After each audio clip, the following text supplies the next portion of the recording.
In another module, I discussed the sources of our crazy global environment and some of the solutions that organizations have been implementing in order to cope with these realities.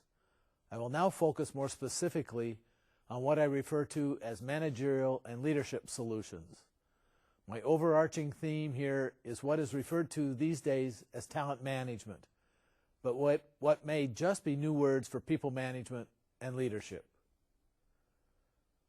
The Wall Street Journal says, "It's no longer about what you own or build. Success is hinged to the resources and talent you can access."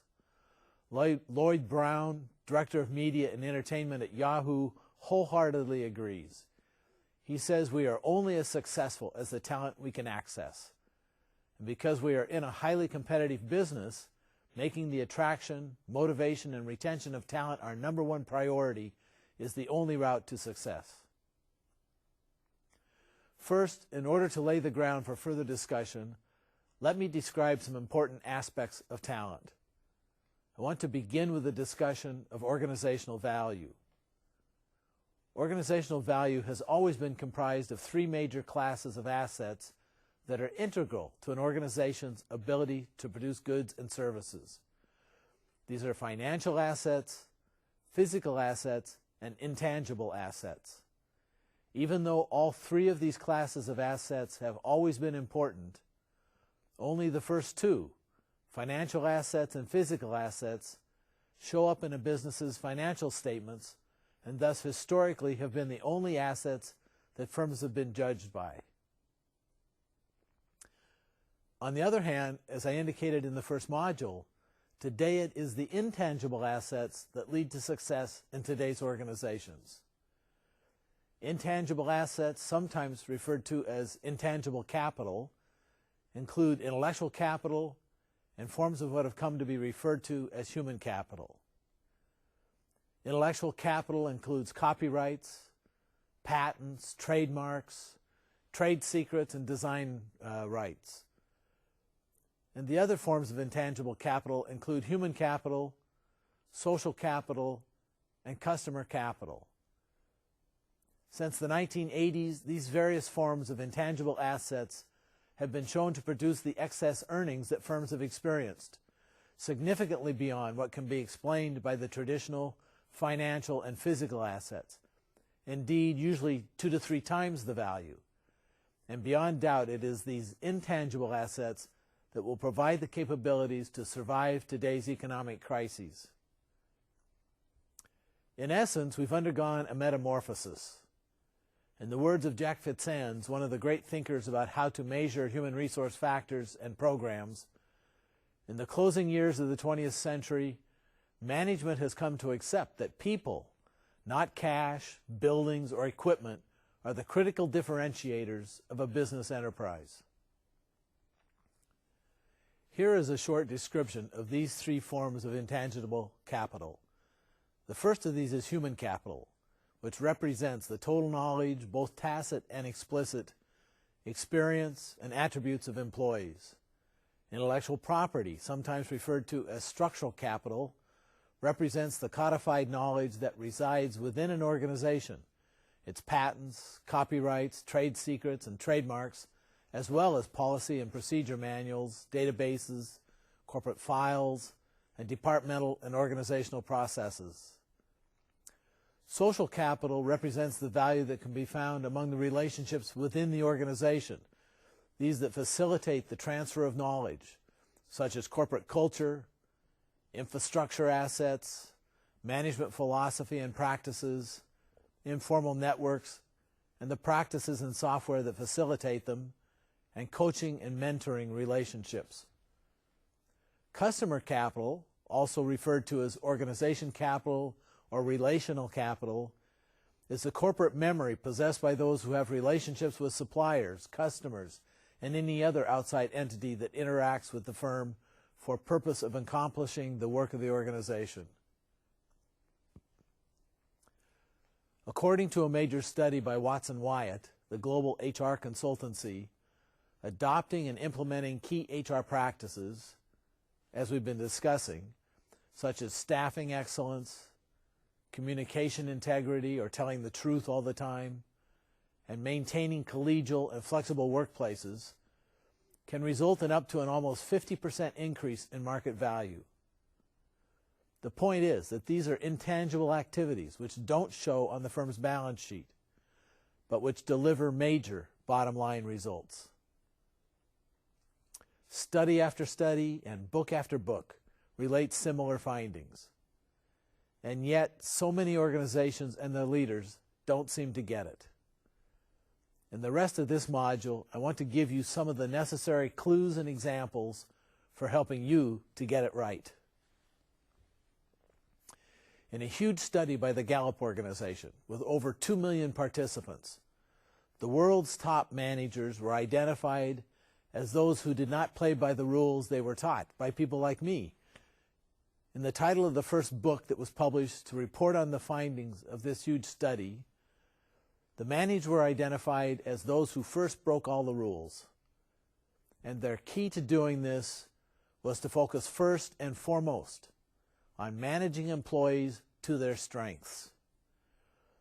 They didn't try to change them through training or development programs, but rather tried to help them identify their strengths, which of course have been developed over their lives and for which they had exhibited a passion to engage, and then assign them to jobs for which they had those exhibited strengths and passion. The increase in performance and innovative risk-taking has been shown in the research to be huge.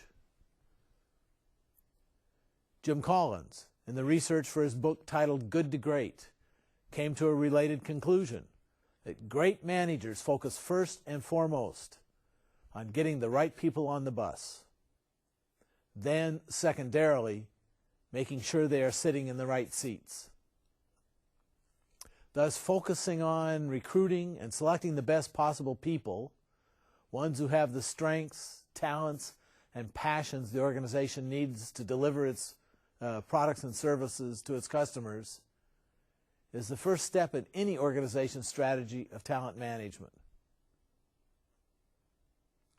John Boudreau, one of the most important professors and researchers in human resource management in the United States, says the key to finding the right seat is to identify those seats which are critical to the success of the organization. He says in every organization there are a limited number of such critical positions. Success for any organization, then, in today's crazy economy, is centered in its ability to identify those critical seats and to fill them with people with the necessary passion and strengths to excel in them.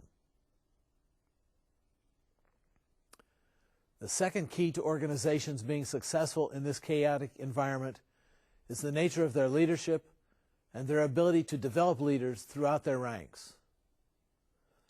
George Buckley, who's chairman and CEO of 3M Company, one of the firms that is admired around the world for its ability to develop leaders, says being able to change and innovate to stay ahead of the competition and the crazy economy is all about leadership attributes that are applied consistently across the board and throughout the organization. At 3M, these attributes include concerns such as the following. First, 3M thinks it is critical to learn to think from the outside in, by which they mean to create and execute strategy based on a deep understanding of customers and competitors. The second attribute that 3M applies to its existing and developing leaders is to constantly drive innovation and growth. They want leaders to set stretch goals to identify new approaches to markets and customers. Third, they want them to develop, teach, and engage others. They want their leaders to inspire others to stretch, take risks, and develop their skills fully, including not being afraid to make mistakes. Related to this is the challenge to make courageous decisions, to experiment while holding themselves and others accountable for those decisions. People are encouraged to lead with energy, passion, and urgency.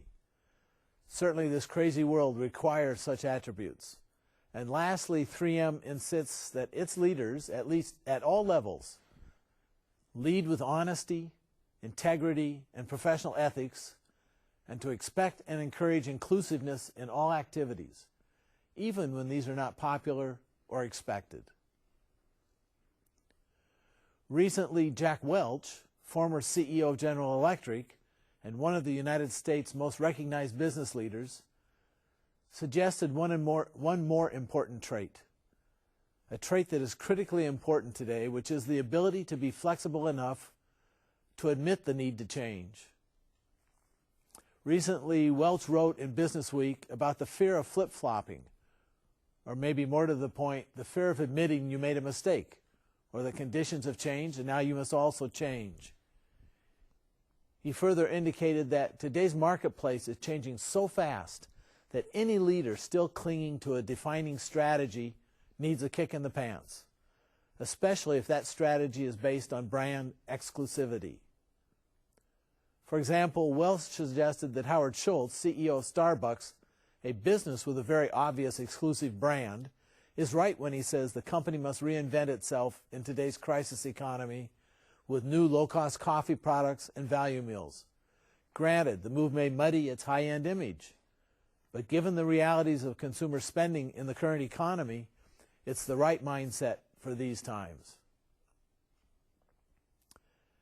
As I've already indicated, in an environment where everything is changing, individual managers and whole organizations are learning that one particular capacity for survival is the necessity to be flexible, to be able to adapt to change, to be resilient.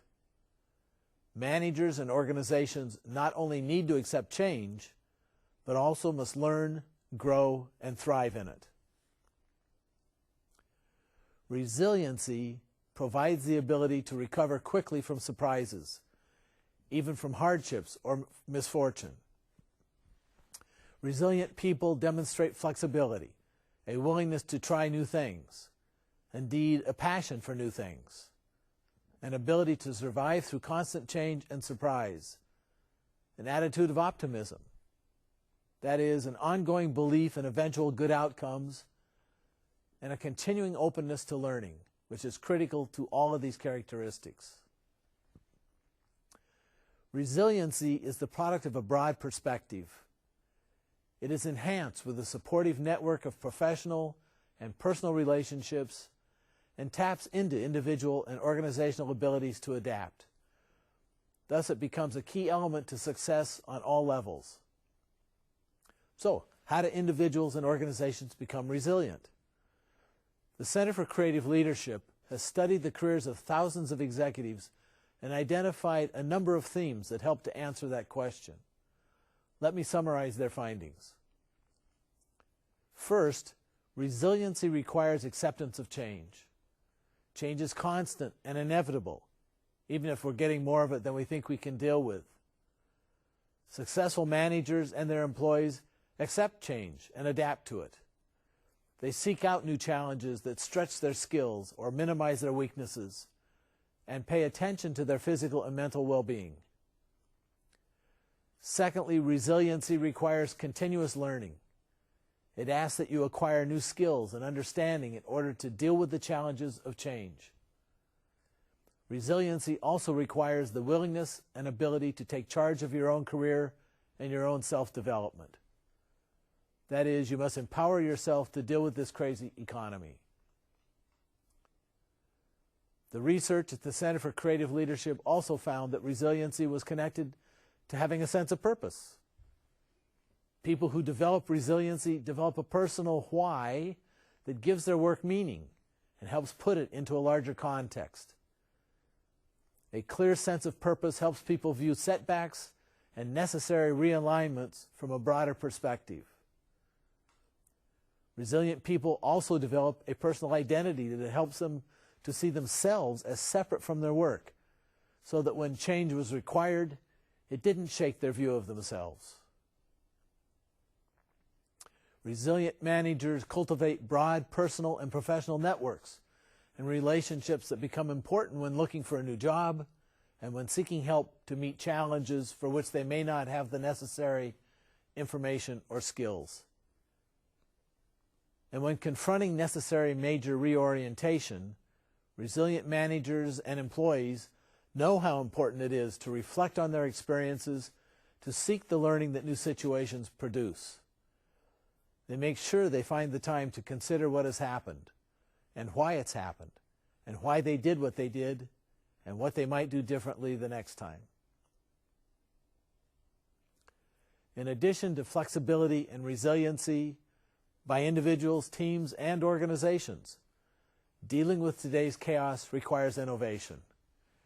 Every successful firm today is a champion of innovation, from little guys like Hulu, identified by Fast Company magazine this year to be the most innovative company for 2008-2009, who has gone from nowhere to be the most significant company on the web, for putting more than 1,000 shows and movies from 120 providers on the internet free, to giants like IBM, which is moving beyond traditional IT applications into projects like the design of systems for everything from large-scale water management, such as complete river basins, to electricity grids for whole countries, to managing traffic congestion in large cities such as London, to creating transparency throughout the supply chain for customers in every area of purchase and decision.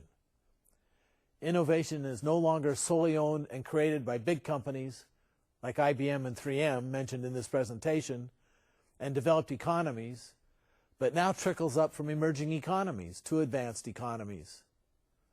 And that trickle is now becoming a torrent.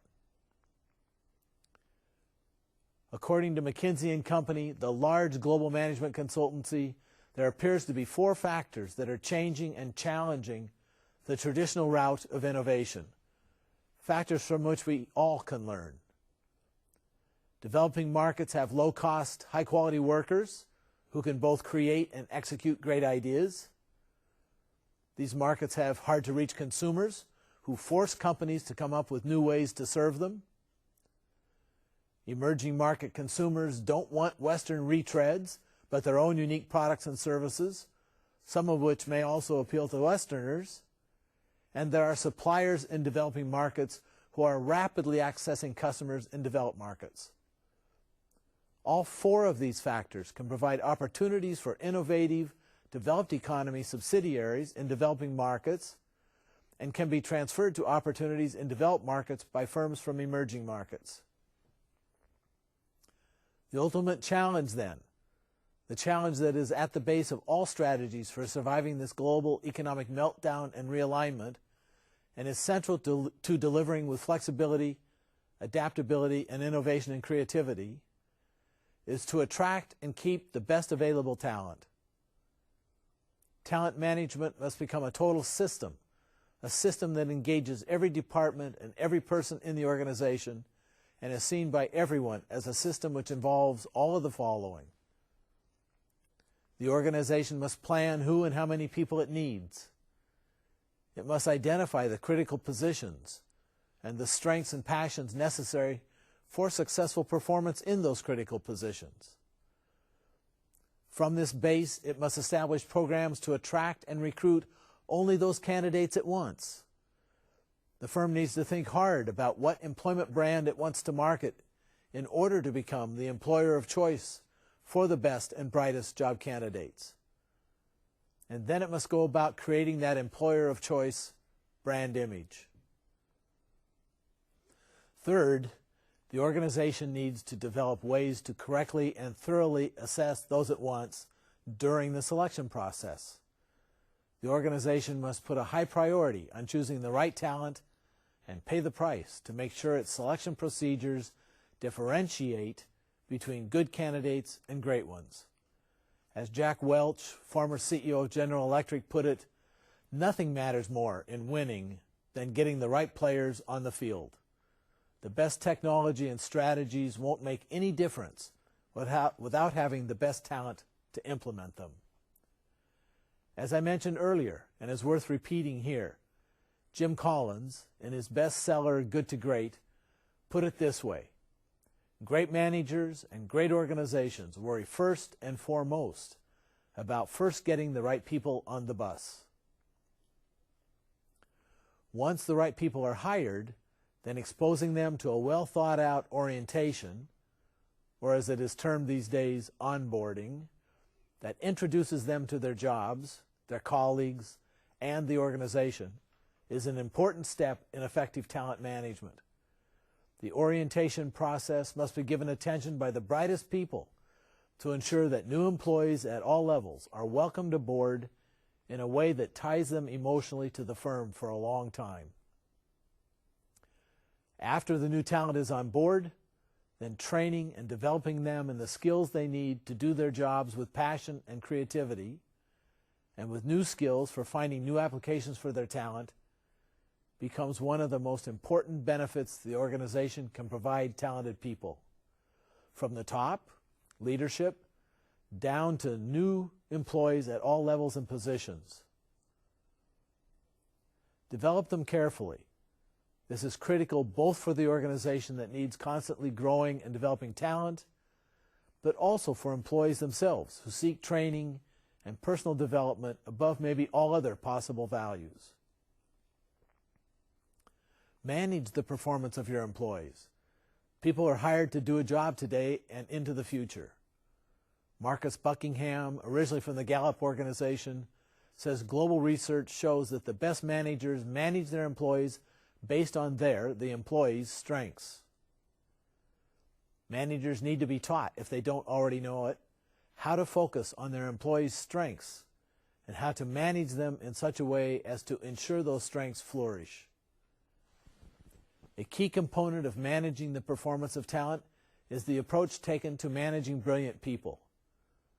Of course, the whole strategy in talent management is to only hire brilliant people.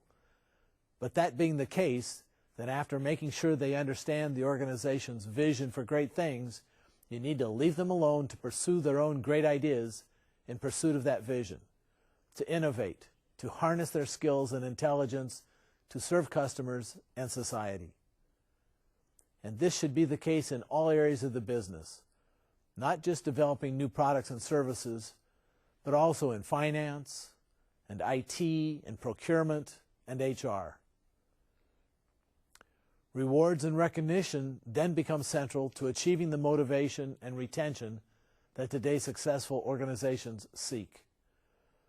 That means that compensation strategy must be highly competitive, utilizing all areas that make sense for your culture and legal system, including base pay, incentive pay, bonuses, equity, stock options and ownership, and benefits.